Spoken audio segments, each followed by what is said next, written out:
What's up, y'all? It's your boy Double J here, back with another video, man. Sorry, I haven't put out a video in a while, man. I'm kind of busy, you know, ripping and running, man, trying to get to this money, man.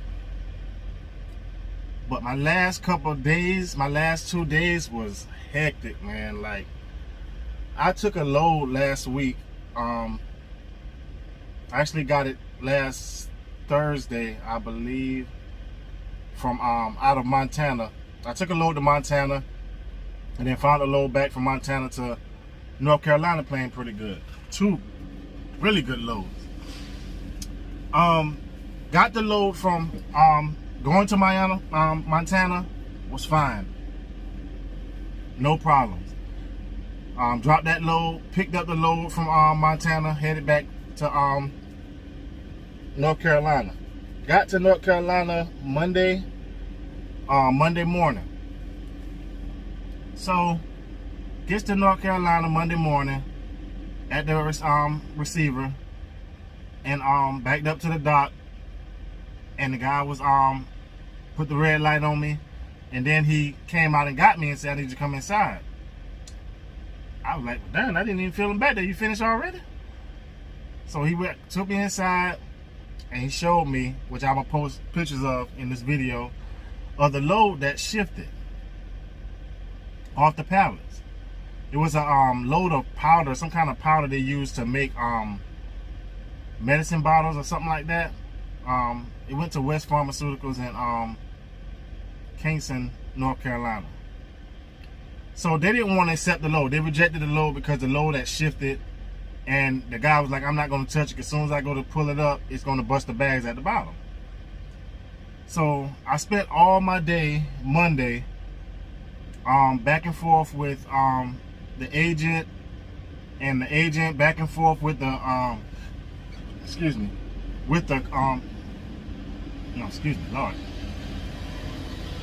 with the owner, I guess the headquarters of West Pharmaceuticals.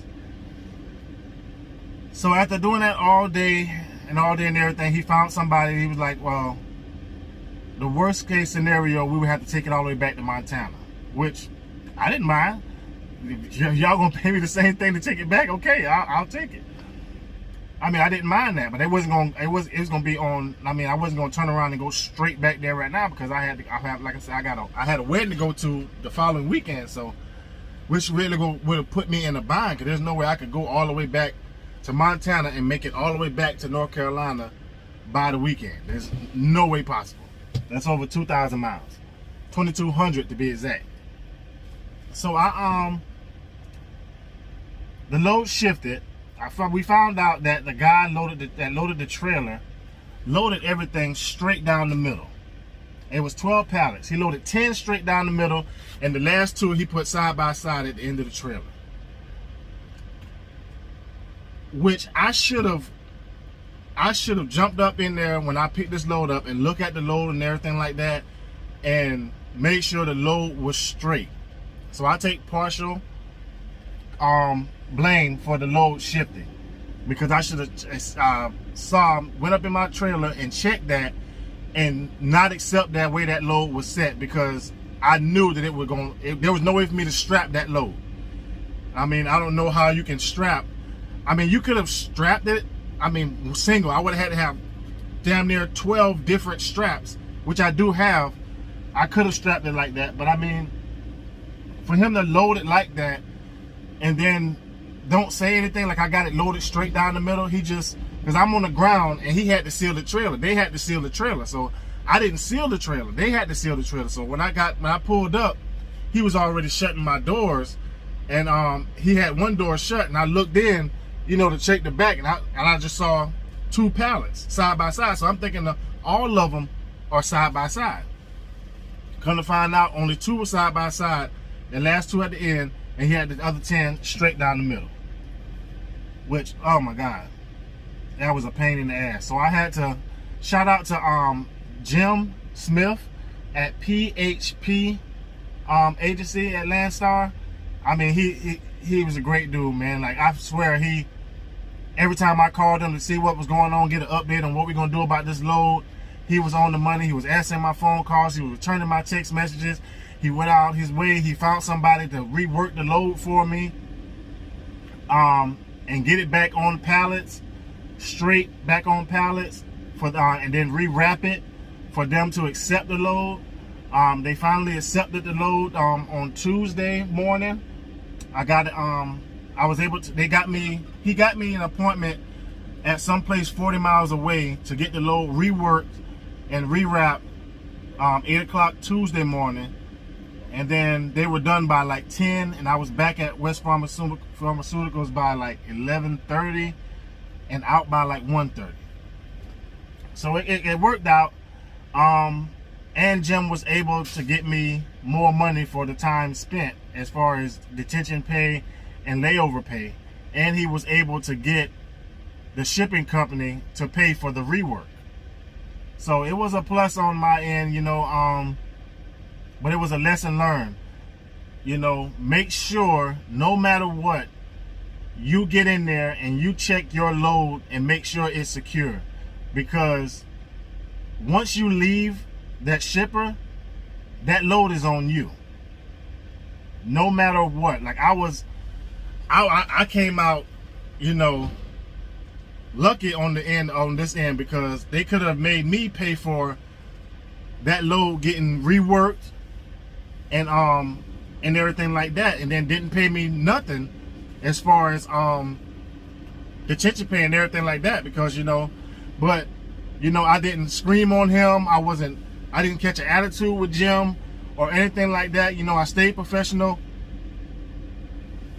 Didn't catch an attitude, like I said, and you know, we talked and we were just trying to figure it out. You know, I was kept in communications with him, you know, as far as, you know, what the plant was saying to me, and then he kept in communication with what the owners of the West Pharmaceutical or the headquarters was saying to him.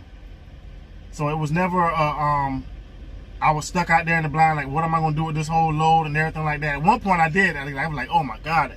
So I had to cancel my, I had 2 more loads lined up after I dropped that load, because I like to have at least like 3 loads on me at a time. I try to stay ahead of, you know, everybody else, you know, try to get the good loads before everybody else.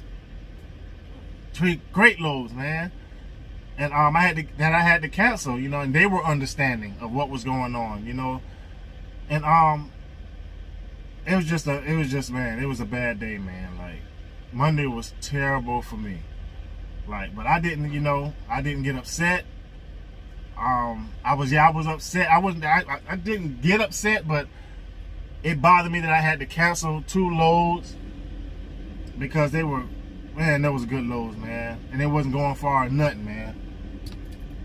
But yeah, I just wanted to make this short video and tell y'all what happened, and I'm gonna post pictures of it in this video right here, at the end of this video or throughout the video. But make sure that y'all secure your loads. Make sure that y'all get up in these trailers. Don't trust the fact that you standing on the ground and you see two pallets stacked side by side, if they're heavy, that they're not gonna move. Put a strap on it, man. Get up in that trailer and look at the rest of those pallets and make sure that those loads are secure, that you can be able to travel with those loads, and those loads not shift, those loads not turn over or anything like that. Because this was 40,000 pounds, 42,000 pounds that had shifted all to the left. All of the 10 that was in the middle had shifted to the left. If I would have took a curve, you know, thank God that I don't take curves fast or turn fast or anything like that. All the weight is on this side of the trailer. If I were to make a hard right at a certain amount of speed, that trailer could have did this and just go. And wherever that trailer go, this truck is gonna go. So I thank God that, you know, that didn't happen. And because I went around some sharp curves, man. Like, it's beautiful out there coming from Montana. You had to go through north. I went through North Dakota, South Dakota, then the Minneapolis, come back down, came through Wisconsin, Chicago, Indiana, did I go Pennsylvania? No, Ohio, then West Virginia to Virginia, North Carolina. So yeah, man, Make sure y'all check y'all loads, no matter what. Even if I don't know how it is at any other company, but even a preloaded trailer over here at Landstar, I would ask, can I break that seal and check my load? Because especially if it's a heavy load, you know, I want to be able to see how do y'all got this stacked, whether I'm top heavy for one, you know, what am I carrying, and I need to know what am I carrying and how is it stacked, and whether, you know, I'm top heavy. You know, anything past that halfway mark, I mean, you top heavy. If this load was top heavy, man, Lord have mercy, it definitely would have tipped over on any curve that I would have went on. So that's all for today's video, man. You know, I just wanted to check back in with y'all, man, because I haven't checked in a while. I'm about to get ready to get up on this load, get up and do my pre-trip and go pick up this load out of Winston-Salem, going to New York. And then from New York back to Pennsylvania, and then Pennsylvania to Charleston, South Carolina, man. And then I'm gonna take me a 34 and go enjoy my sister-in-law's wedding, man. So peace out, and y'all stay up on the road, man, and check y'all loads.